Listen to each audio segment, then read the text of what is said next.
Hello बच्चों, good morning. Class 8th में अपन chapter number 11 कर रहे थे, सॉरी बल और दाब, है ना। और इसमें आज अपन पढ़ेंगे असंपर्क बल।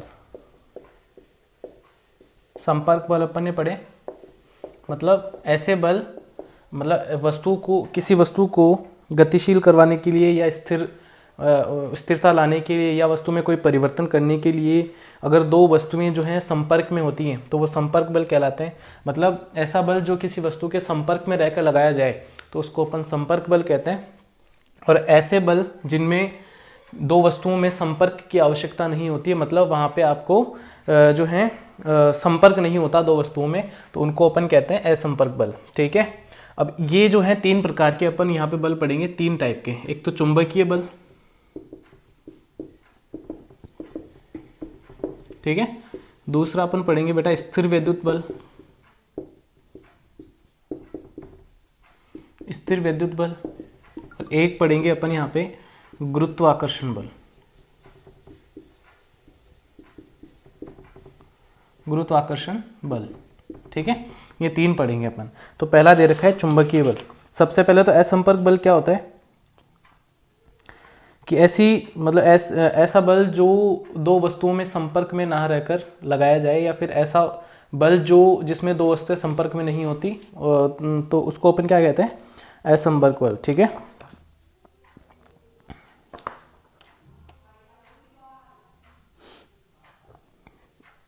ठीक है, यानी दो वस्तुएं एक दूसरे के टच में नहीं होती, ठीक है, संपर्क में नहीं होती, तो उनके बीच में जो बल लगता है उसको अपन असंपर्क बल कहते हैं। सबसे पहले है चुंबकीय बल। तो चुंबक आप देखते हो कि जब लोहे की एक वस्तु पड़ी है, मान लो यहाँ पे लोहे की एक वस्तु यहाँ पे या सिक्का पड़ा हुआ है, और यहाँ पे छड़ चुंबक है अपने पास। ठीक है, यहाँ पे क्या है, छड़ चुंबक। इस छड़ चुंबक को जब आप इसके पास लेके जाओगे तो क्या होगा कि दूर से ही ये सिक्का जो है इसके पास आके चिपक जाएगा।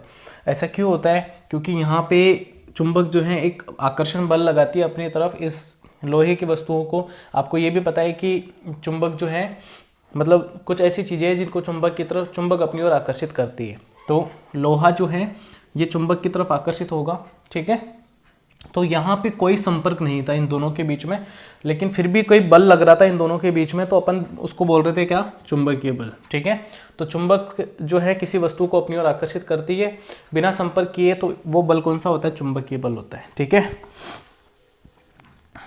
इसमें क्रियाकलाप दे रखा है, आप खुद पढ़ोगे इसमें। ठीक है, फिर है स्थिर वैद्युत बल। स्थिर वैद्युत बल क्या होता है, आवेशों के बीच में लगता है। सबसे पहले तो आप याद रखोगे आवेशों के बीच में लगता है। और इसका एक उदाहरण आप देख सकते हो कि जब अपन एक स्केल होता है अपन जो यूज़ में लेते हैं, उसको जब बालों में आप रब करते हो, बालों में रगड़ते हो, थोड़ी देर रगड़ने के बाद में क्या होता है कि जब उसको पेपर के पास लेके जाओगे तो क्या होता है कि पेपर उसकी ओर आकर्षित होता है। ठीक है, पेपर उसकी ओर आकर्षित होता है। तो यहाँ पे क्या हुआ कि उस स्केल में क्या आ गए, आवेश आ गए, जिसकी वजह से वो दोनों आकर्षित कर रहे थे एक दूसरे को।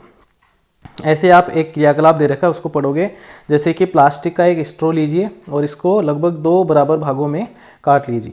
धागे की सहायता से एक टुकड़े को किसी मेज के किनारे से लटकाइए। अब स्ट्रॉ के दूसरे टुकड़े को अपने हाथ से पकड़िए और इसके स्वतंत्र सिरे को कागज की एक शीट से रगड़िए। कागज की एक शीट से रगड़ना है और स्ट्रॉ के रगड़े हुए सिरे को लटके हुए स्ट्रॉ के समीप ले जाना है। मतलब एक स्ट्रॉ लेनी है, उसके 2 भाग करने हैं, और क्या करने हैं, एक को तो लटका देना है धागे से और एक को क्या करना है, पेपर से रगड़ के और उसके पास लेके जाना है। तो आप देखोगे कि स्ट्रॉ जो है उसकी तरफ आकर्षित होती है। ठीक है,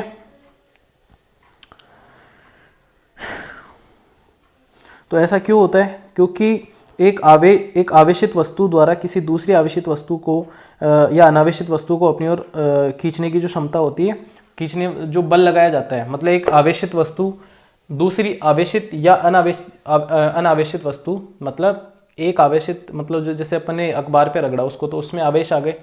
अगर जो दूसरी स्ट्रॉ है वो उस पर कोई आवेश नहीं था, फिर भी उसको जो है अपनी ओर आकर्षित करेगी। तो आवेशित या अनावेशित वस्तुओं को अपनी ओर आकर्षित करती है, तो उसको अपन क्या कहते हैं, स्थिर वैद्युत बल। वहाँ पे कौन सा बल लगता है, स्थिर वैद्युत बल। और ये भी क्या है, असंपर्क बल है, क्योंकि वहाँ पे कोई संपर्क नहीं होगा उन दोनों के बीच में। ठीक है, फिर आता है गुरुत्वाकर्षण बल। गुरुत्वाकर्षण बल इंपॉर्टेंट है। गुरुत्वाकर्षण का मतलब हो गया कि दो वस्तुओं के बीच में आकर्षण, ठीक है। गुरुत्वाकर्षण का मतलब होता है दो वस्तुओं के बीच में लगने वाला आकर्षण बल। और ये ज़्यादातर अपन कहाँ देखते हैं, जैसे पृथ्वी का अपन उदाहरण लेते हैं तो पृथ्वी सभी वस्तुओं को नीचे की ओर खींचती है ना। जैसे यहाँ पे अगर इस पेन को गिराऊंगा तो नीचे जाएगा, ऊपर नहीं जाएगा, ठीक है। तो नीचे ही क्यों जा रहा है ये, क्योंकि पृथ्वी में क्या है, आकर्षण बल है। और उस आकर्षण बल को अपन क्या कहते हैं, गुरुत्वीय बल। क्या कहते हैं, पृथ्वी का क्या बोलते हैं उसको, पृथ्वी का गुरुत्व बल, ठीक है, पृथ्वी का गुरुत्व बल। और गुरुत्वाकर्षण मतलब ब्रह्मांड में कोई भी दो वस्तुएं अपनी ओर एक दूसरे को अपनी ओर आकर्षित करती हैं तो उसको अपन क्या कहते हैं, गुरुत्वाकर्षण। अगर पृथ्वी के लिए बोला जाए तो पृथ्वी का क्या होगा, गुरुत्व बल, ठीक है। पृथ्वी सभी वस्तुओं को अपनी ओर खींचती है तो ये क्या है, गुरुत्व बल है, ठीक है। तो ऐसे ही ब्रह्मांड में जैसे सौर मंडल है, सूर्य के चारों ओर ग्रह चक्कर लगा रहे हैं तो वो भी कौन सा, वहाँ पे कौन सा बल है, गुरुत्वाकर्षण। और वहाँ पे कोई संपर्क में नहीं है, दो वस्तुएं या दो ग्रह संपर्क में नहीं होते तो वो एक दूसरे को पकड़े हुए हैं, आकर्षित करे हुए हैं, तो उसको वो कौन सा बल है वहाँ पे, गुरुत्वाकर्षण बल, ठीक है। अगली क्लास में बेटा अपन पढ़ेंगे दाब। दाब के बारे में पढ़ेंगे, दाब क्या है, द्रवों में, गैसों में किस प्रकार दाब लगता है, ये अपन अगली क्लास में पढ़ेंगे, ठीक है। तो मिलते हैं अगली क्लास में, टेक केयर, बाय बाय।